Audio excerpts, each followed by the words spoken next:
إن أردتم أن تكونوا شامة بين الورى فاقتفوا. How powerful were the Russians at that time? Let me tell you how powerful they were.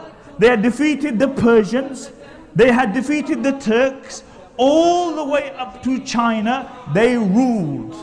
Nobody came in their way, all the way up to China. They had Serbia, they had Mongolia, they had Poland.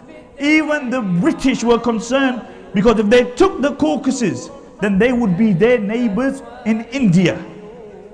And then they were speaking about a crusade. The Russians were speaking about a crusade. They were saying that if we take the Caucasus, then we will be able to start a new crusade. We can liberate the holy lands, the Masjid al-Aqsa. And then Allah subhanahu wa ta'ala created a man who I call the Salahuddin of the Caucasus. Imam Shamil rahimahullah. For the next quarter of a century, Imam Shamil did not allow this superpower to move. They did whatever they could, but they could not defeat Imam Shamil rahimahullah. Imam Shamil was born where? He was born in a village called Gimri in Dagestan in 1797.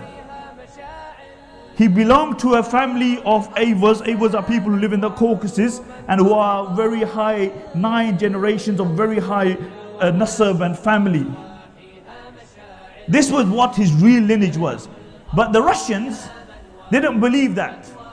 The Russians, when they heard about Imam Shamil and his great feats and how heroic this man was and how magnificent he was, they said, no, there's no way that this man can be a Muslim or of any other origins besides Christians.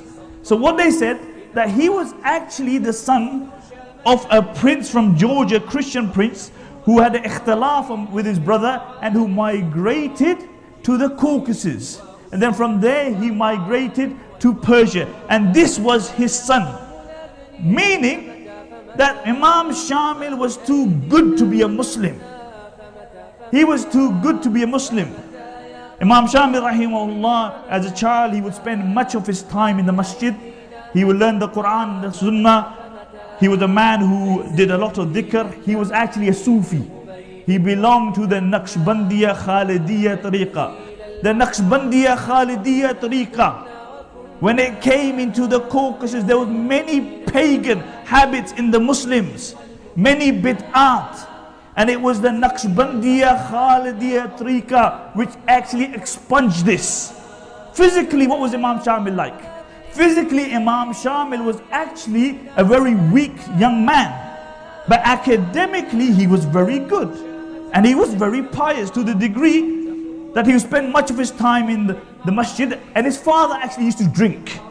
And this would eat up Imam Shamil rahimahullah. So one day, Imam Shamil took out his dagger and he said to his father, he said, Wallahi, I feel like killing myself when I see you drinking.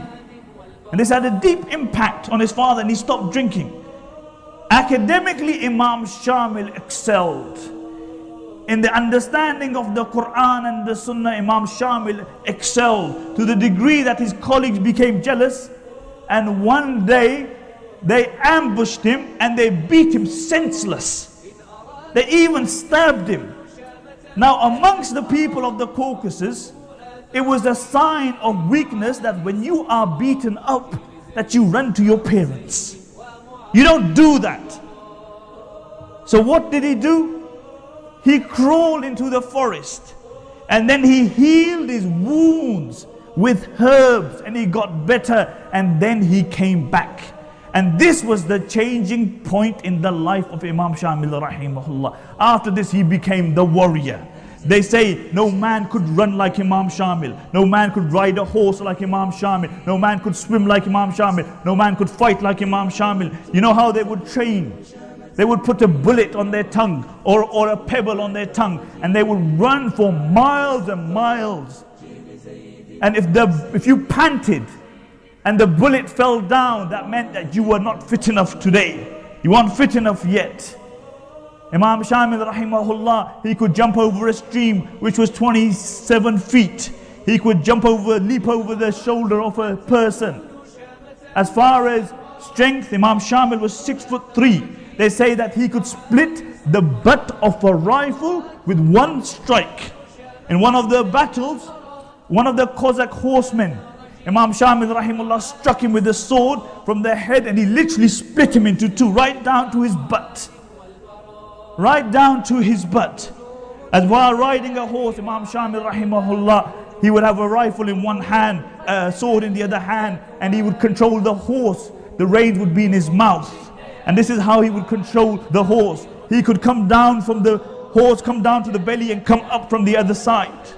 This is what these people were like. The London Times defined Imam Shamil as the greatest chieftain who ever lived. The Times 150 years ago wrote so many articles on Imam Shamil that the articles, the cuttings reached him in the mountains of the Kaukasus. The mountains of the Kaukasus. فاقتفوا آثار جيل للمعالي سطرا جيل زيد وأسيد ومعاذ والبراء